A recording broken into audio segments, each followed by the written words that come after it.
dinner and a show.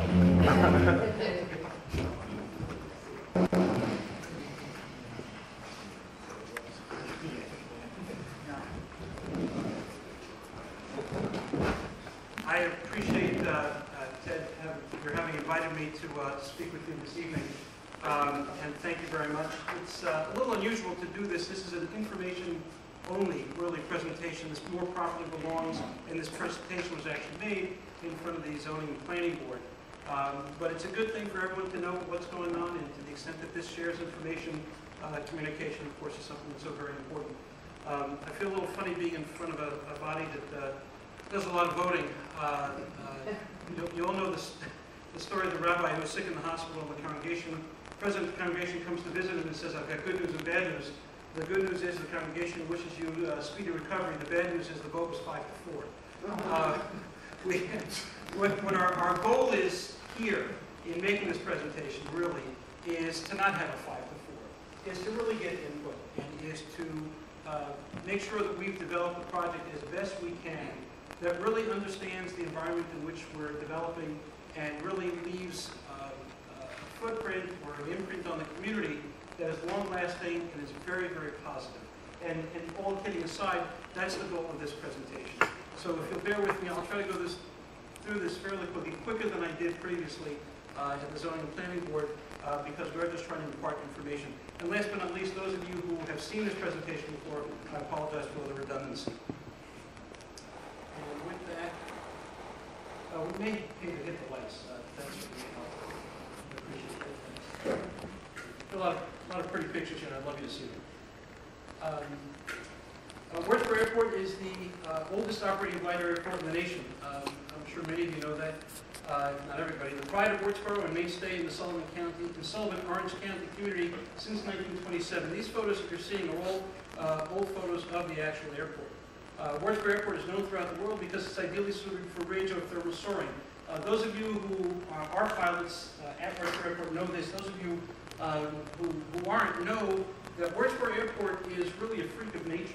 It's this fantastic occurrence of a beautiful ridge and a very, very large flat area in front of it. Because of that, the way the winds come and hit this ridge, the air suddenly just shoots up. And it's on that air that's going up that allows us as pilots to fly, it's called ridge flying, and we can fly back and literally stay up for 7-8 hours at a time. In terms of carbon footprint, I'll have you know that we can travel up at 120 miles an hour and stay up there for hours at a time with actually zero carbon emissions. The airport was privately owned until 2007, and the former owners could not contribute funds to properly maintain or operate the airport. And revenue for the airport were not sufficient to cover operating expenses, and the airport was degrading at an accelerated rate. And these are actual pictures from the airport. During the last 28 years, nearly 4,000 public airports, such as Wardsboro Airport, have been abandoned or forced to close across the United States. Please pay attention to that airport there in the picture. Our airport is such an integral component of the community. Could we imagine Wardsboro without its airport? It really is a signature airport, and our community is certainly well known because of it. The challenge. There are many, many, many challenges in acquiring Wardsboro Airport and maintaining it.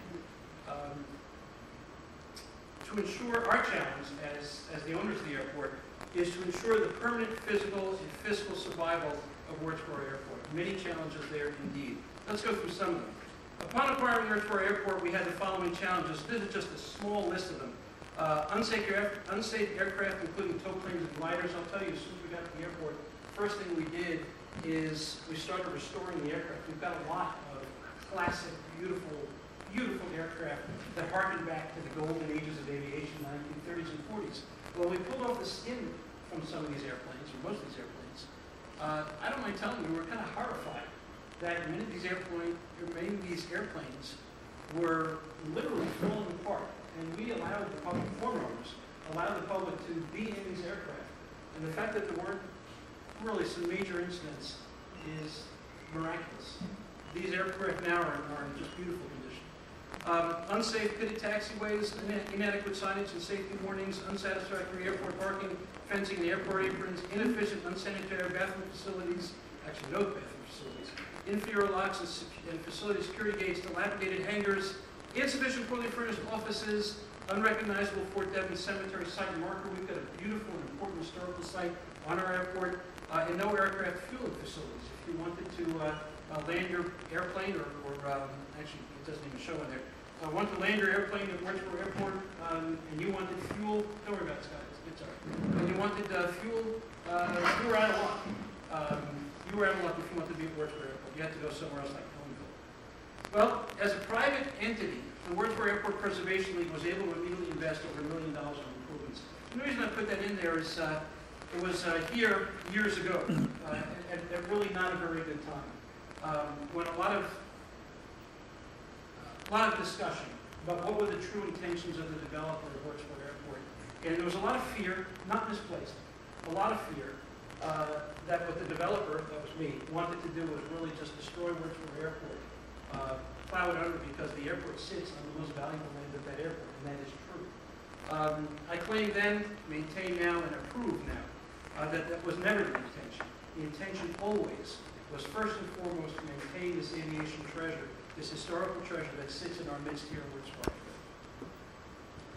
We brought on professional airport management.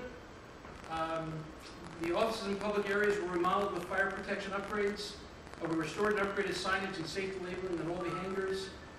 We repaved the airport parking areas, installed new airport fencing, upgraded all locks and security within the facility, including the security gate, restored and painted vintage hangars, including the roofs, restored and preserved the Fort Devon Cemetery site and marker, and really importantly, and that's the photo behind us, we've installed a new aircraft fueling facility, state-of-the-art, really fantastic addition to the airport that all the pilots appreciate. Some of the other things we've done are beautification. I'd love to point out that this obviously was taken right outside of an airplane in flight. You can see behind this airplane is the glider, which is just released from the tow plane. It's really a neat picture. We removed 20 abandoned vehicles and over 700 tires from the site. We removed a decaying house trailer.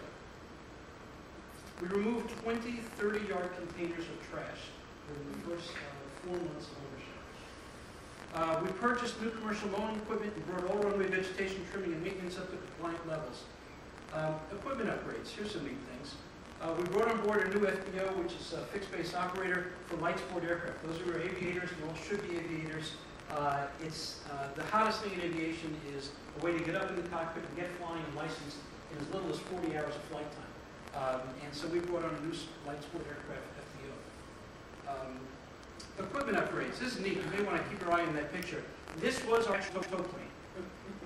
Believe it or not, I kid you not, this was our tow plane about to be taken away for a complete museum restoration. 1955 bird dog. These are the type of aircraft that we use in Vietnam as forward observations. They're meant to draw fire. They're very, very, very strong aircraft, and they tow up our airplanes. Well, this thing, barely able to fly, was towing up people, the public. And I say that with a sense of fright of what we found there. Well, we fully restored the 1941 vintage Waco biplane. There goes with that photo. 3 vintage training gliders and 2 classic bird dog tow planes, of which this is one of them. This is that airplane today. It's a museum quality restoration, absolutely stunning airplane. Equipment upgrades. We purchased 2 high-performance fiberglass ASK-21 gliders. For those of you who are not aviators, it's all gibberish. For those of you who are aviators, this is the Porsche of gliding. We wanted to be, Wardsboro Airport, to be a place, very few commercial operations have ASK-21s. We bought 2 new ones, imported them from Germany. We wanted to be the state-of-the-art facility at Wardsboro Airport. We bought 2 of those. And then we bought a Cessna 172 aircraft, and we take the public on beautiful scenic tours. Now is the perfect time to go. Within 25 miles of Wardsboro Airport, for a couple bucks, we'll take a family of 3 up and give them a really unforgettable time. Really neat photograph of inside the bird dog looking out. Some of the things we did for the pilots. We hired a full-time glider instructor for the first time in many, many years.